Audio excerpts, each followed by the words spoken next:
He built pyramids for the pharaohs of Egypt. His name was Djoser. He ruled over Egypt 3,000 years ago. His legacy has lived on in his magnificent buildings. But what was his life like? We will find out everything about this ancient ruler in today's video. Welcome to our channel, where we bring you the craziest and weirdest things from ancient Egypt. From the building of the pyramids to mummies, sphinxes, and everything that was left behind by the greatest civilization of the ancient world. If you're not subscribed yet, join the family and click on the bell so you never miss an update. We all know that many pharaohs have ruled over Egypt throughout history, but do you know how they became pharaoh? You may have learned that Cleopatra was related to the Greek ruler Ptolemy I. And although she had Greek blood flowing through her veins, she was born in Egypt and raised with Egyptian customs. She also married an Egyptian prince, not a Greek one. After her father died, she took over the throne together with her brother Ptolemy XIII. It all started when Alexander the Great died, without naming an heir. This led to a civil war between his generals, after which Ptolemy I proclaimed himself the new pharaoh of Egypt. After him, there was a series of rulers with Greek origin until Cleopatra ascended to the throne. Then the line of native Egyptian rulers continued again. But that isn't the story we are here to tell today. Today we will focus on a man whose lineage was 100% Egyptian and who is also known as the first true king of unified Egypt. His name was Narmer or Menes, and he was supposedly the founder of the first dynasty. However, historians now believe that the title of the first pharaoh belongs to Djoser. However, before we delve into the life of Djoser, we need to talk about his predecessor, King Unas. King Unas was the second king of the third dynasty. Historians say that it was King Unas who began the tradition of building pyramid tombs for the pharaohs. He was the first one to be buried in a stone mastaba. The first two kings of the third dynasty were buried in large, flat-topped tombs made out of brick. But King Unas wanted something more monumental. In order to build his tomb, he called upon the best architect of the time, Imhotep. Together they came up with a design for a large stepped pyramid that would become the final resting place of King Unas. This pyramid was located in the middle of a vast cemetery. As time passed by, more and more false doors were added to the complex. These false doors were symbolic entrances created for the king so that his car could enter and exit the tomb. But even though King Onas's tomb was groundbreaking for its time, it wasn't the first true pyramid in Egypt. This honor still belongs to the Bent Pyramid, which was built during the reign of Pharaoh Khufu, who was the second king of the fourth dynasty. As you can see, the story of the first pyramid is quite unclear. Some sources claim that it was built by King Onas, and others that it was actually built by Khufu. But if none of these men were the first pyramid builder, then who did build it? Perhaps it was Djoser, a man whose name is often forgotten in the long list of Egyptian rulers. Djibouti was the son of King Kuni, who was the last ruler of the third dynasty. When Kunis died, Egypt descended into chaos. Once again, there was a civil war between nomarchs, which were officials that ruled over specific regions of Egypt. The war lasted for almost 50 years until Djoser managed to unite the country again under one rule. He established the fourth dynasty in 2680 BC and reigned over Egypt for a period of 40 years. During his reign, he built his capital at Abu Sir and established Memphis as a religious center. He also set out to finish the pyramid that his predecessor had started, so he brought back architect Imhotep to work on his future tomb. Together, they decided to turn the stepped pyramid into a smooth pyramid. They also enlarged the complex and turned it into the largest funerary complex in all of Egypt. In fact, it was the world's first large-scale masonry structure. Not only that, but it was also the tallest human-made structure in the world at the time, standing at 105 meters tall. With its 6 massive layers of white Tura limestone, it shone like a beacon in the sunlight. It stood proudly overlooking the vast desert surrounding it. The complex also included a mortuary temple, a causeway leading to an enormous courtyard with a chapel, a true gateway to the afterlife. All of these structures were surrounded by a high wall decorated with a frieze depicting various aspects of Egyptian mythology. In the center of the courtyard, there was a pool of water representing the primordial waters of chaos. On the south side of the courtyard, there was a small pyramid for the burial of Queen Hetepheres.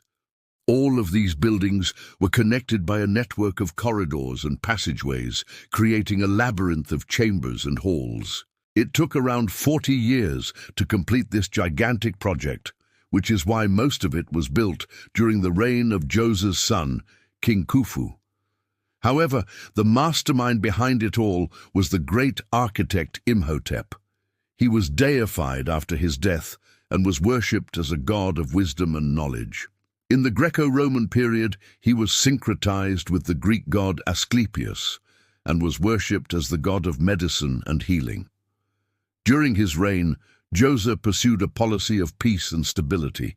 He focused on economic development, which led to an increase in trade and prosperity for Egypt. He also reformed the system of government, which made it more efficient and centralized. Thanks to his efforts, Egypt experienced a golden age of peace and prosperity. Trade flourished, and the arts and sciences made significant advancements. Djoser was also a religious man, and he built several temples dedicated to various gods and goddesses. He believed that by doing so, he was honoring the divine beings who had given him the right to rule over Egypt. In fact, he built more than 70 temples across the country, making him one of the most religious pharaohs in Egyptian history. He also founded a new cult of the goddess Hathor, which became very popular during his reign. In addition to his religious activities, Djoser was also interested in astronomy, and he built several observatories where priests could study the stars and planets. He was particularly fascinated by the planet Venus, and he believed that it was the embodiment of his divine power. He also had a keen interest in medicine, and he built several hospitals where the sick and injured could receive treatment. He was particularly interested in the treatment of eye diseases, and he developed a surgical procedure for the removal of cataracts. Overall, Djoser was a benevolent and compassionate ruler who cared deeply for the welfare of his people. He was known for his intelligence, his ability to make difficult decisions in times of crisis, and his commitment to justice and equality.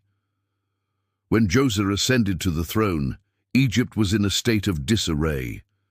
There was no central authority, and the country was divided into several factions. But Djoser's wise and decisive leadership brought an end to the chaos and ushered in an era of peace and prosperity. He was able to achieve this by employing a combination of diplomacy, military force, and shrewd political maneuvering.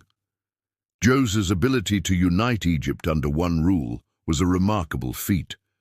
He was credited with being the first pharaoh to truly unite Upper and Lower Egypt, bringing an end to the centuries-long struggle to control the two regions.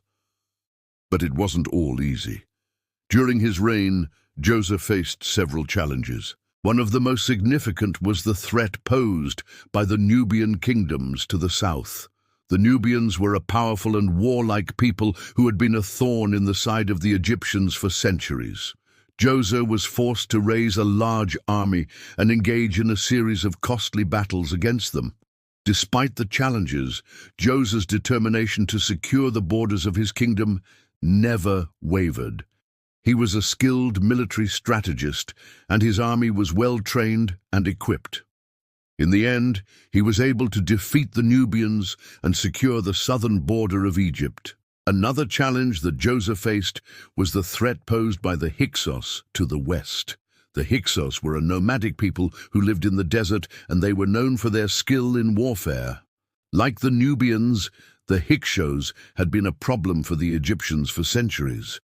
Djoser dealt with them in much the same way that he dealt with the Nubians. He built forts along the western border of Egypt, and he stationed troops there to defend against any attacks. He also employed a strategy of diplomacy, working to forge alliances with neighboring kingdoms to create a united front against the Hyksos. Overall, Djoser's ability to handle these external threats to his kingdom was nothing short of remarkable. Unfortunately, not much is known about his personal life, such as who his parents were or whether he had any siblings. We do know that he had several wives and children, but little else is known about them. The few records that do exist are often contradictory or incomplete, leaving historians with more questions than answers. For example, we don't know exactly when Djoser died or how long he reigned for. Some sources say that he died in 2640 BC after reigning for 40 years, while others say that he died in 2610 BC after reigning for 74 years. Regardless of the exact dates, what we do know is that Djoser's legacy as one of the most important pharaohs in Egyptian history has endured for thousands of years. The archaeological evidence left behind by Djoser and his successors provides us with a unique window into the ancient world. By studying the monuments and artifacts left behind by this ancient ruler, we can learn more about the culture, society, and daily life in ancient Egypt. The legacy of Djoser lives on in the pyramids, temples, and other monuments that he built. These structures are not only marvels of engineering and architecture, but also serve as reminders of the greatness of the Egyptian civilization. Djoser's accomplishments have inspired awe and wonder in people for centuries and continue to do so today. His name may have been lost to time, but his legacy lives on in the hearts and minds of those who marvel at the ancient world.